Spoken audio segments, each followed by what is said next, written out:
Okay, Pam, I am dying to know how your trip to Ebenezer's Coffee House was, but now that I think about it, coming from a girl who writes songs about death way too often, I shouldn't say dying to know. That would make a great song, though.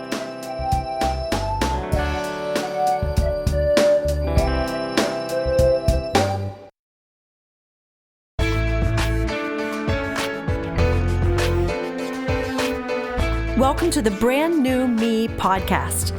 I'm Frances. And I'm Pam. And we are two women passionate about helping others thrive in life, not just survive.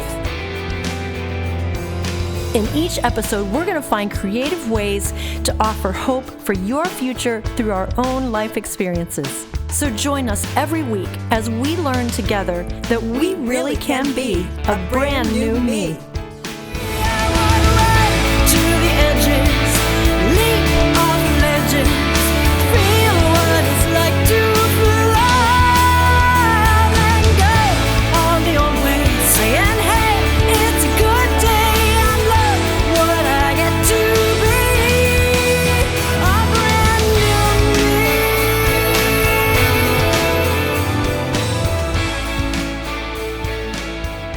Welcome to episode number 73. It is Thanksgiving week here in America. Happy Thanksgiving.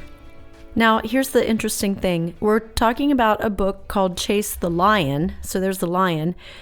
But this chapter this week is called The Rabbit Room. So there's a rabbit. And it's Thanksgiving week, and many people here have turkey. So it's a real zoo around here, you could say. All right, let's hear how it was for Pam when she and her husband Dave visited Ebenezer's Coffee House recently. So you went to visit Mark Batterson's National Community Church coffee house that they run, Ebenezer's Coffee House. This is what we've been reading about in his book, talking about on our podcast episodes. You actually got to go. I'm so jealous. How was it? It was really cool. It was awesome being there because, like you said, we've been talking about all this time. And here we were, Dave and I, sitting in this coffee house with our lattes and our coffee. And it was just the neatest atmosphere. And, you know, there's a big sign, Ebenezer's Coffee with a Cause. And the place was packed. And there were people outside, too. But it was very neat. We had a great time. And you felt like such a part of it for some reason. Maybe just because we've been reading about it, but it was very neat. And I'm excited because, you know, we are planning on taking a trip down to D.C. to go visit the coffee house sometime after Christmas. We'll let you know the date of that. But wouldn't that be fun to gather there and hang out at Ebenezer's? And we found out that they have a little room downstairs that we can rent if we want to, and we could have our own little podcast party for people who want to talk about what are your dreams? We could just brainstorm and just pretend. What are your dreams? What do you want to do with your life? Or we can just have coffee and laugh. But we'll try to plan maybe a restaurant we can go actually eat a dinner at, and then we'll have coffee at Ebenezer's. That reminds me, did you vote yesterday? I absolutely did. And I had a terrible backache, but you know what? I drug myself into the car very early. We went early, and there was still a huge line. And yes, I did vote. How about you? I did vote too. Like we've made kind of a tradition out of voting where we go at 7 o'clock as soon as the polls open, and then we go out for breakfast. Usually we're the first ones there because it's Newville, so we go to North Newton Township, and we're usually the first ones there, but we were not the first ones there this time, and we got there 10 minutes early, and there was already a line. But it's so much fun to just be out with the community, and we see people we haven't seen for a while. And I just heard them say they interviewed someone today on WITF. We were listening on our way to the dentist this morning that they interviewed a voter who, it's their family tradition. And their tradition is if you don't vote, you don't get to eat dinner that night. And I thought, and they were talking about how their grandparents, they've been raised to do this. And I'd just been reading Mark's chapters that we're going to talk about passing things down to the third and fourth generation. I thought, wow, there's a tradition. Okay, so we were way off track.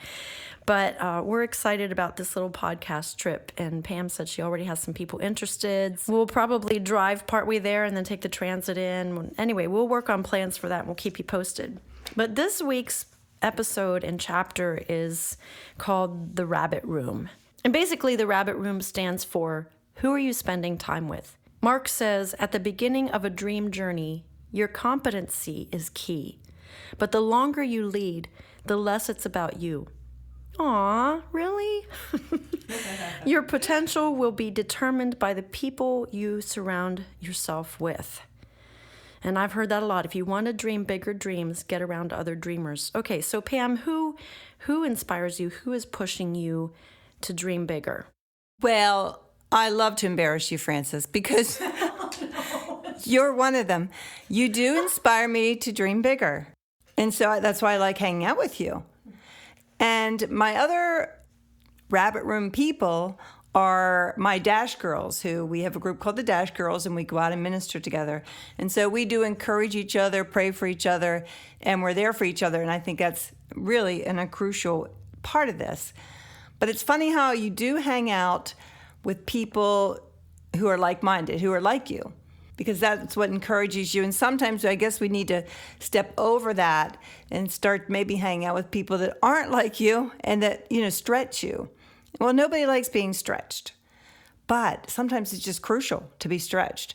And you're thinking, man, I don't really connect with this person. Well, God could still have you in their life or them in your life for a purpose and a reason.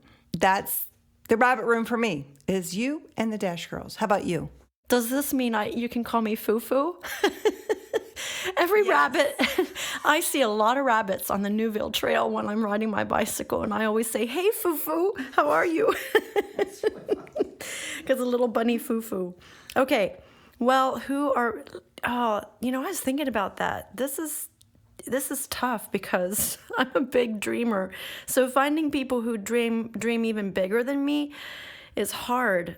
So I guess that's why I turn to a lot of books and podcasts. And it's one of the reasons I love going to Nashville, because in that culture, and it's probably true of any bigger city than Newville, even Dillsburg would be bigger than Newville, but to try to find like-minded people, and you're right, we should be around people who aren't like us in their personality, but I'm talking about like-minded dreamers, people who are on a track to dream bigger. I have a couple friends too that I would say when I'm with them, I can tell they think bigger than just their little town, and I'm still working on that and finding people who can help me, encourage me in my dreams. But I would like to give a shout out to Cheryl Kennedy, who helps me with Portraits of White, and she helps me with other aspects of other gigs that aren't just Portraits of White, but she goes with me to many of my concerts.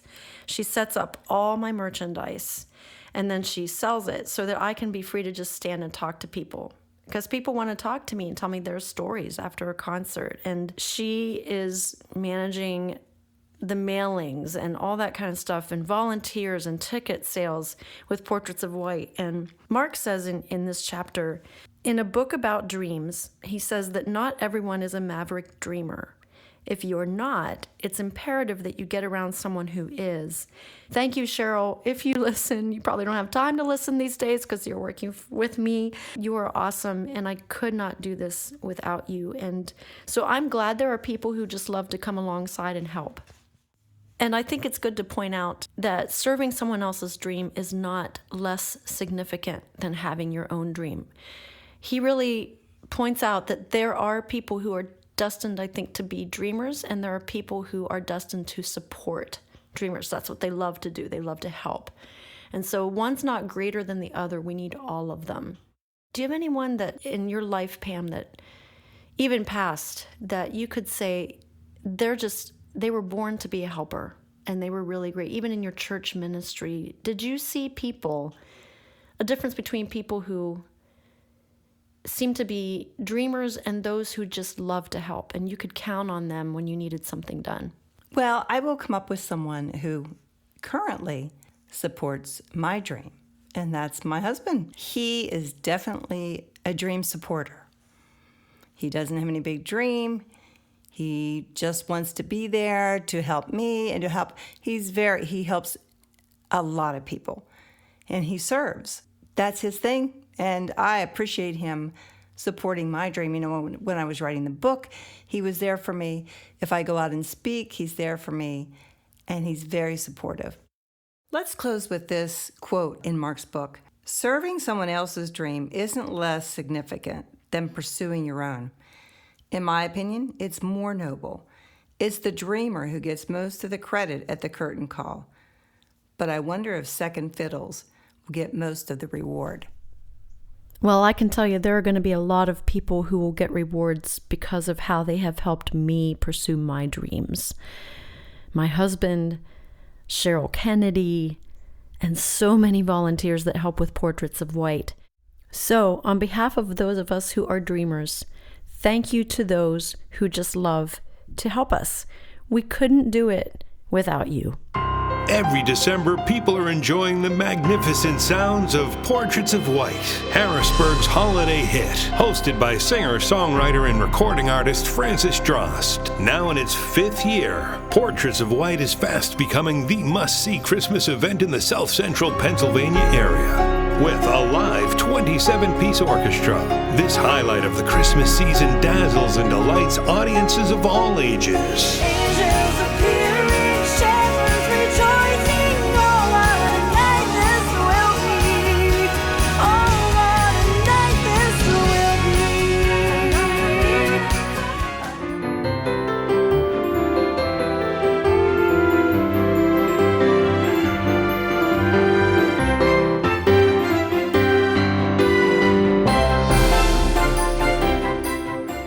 Francis, along with featured guest performers and a first-class Pops orchestra, deliver Christmas fun in an unforgettable evening of spectacular music, uproarious laughter, and downright holiday fun.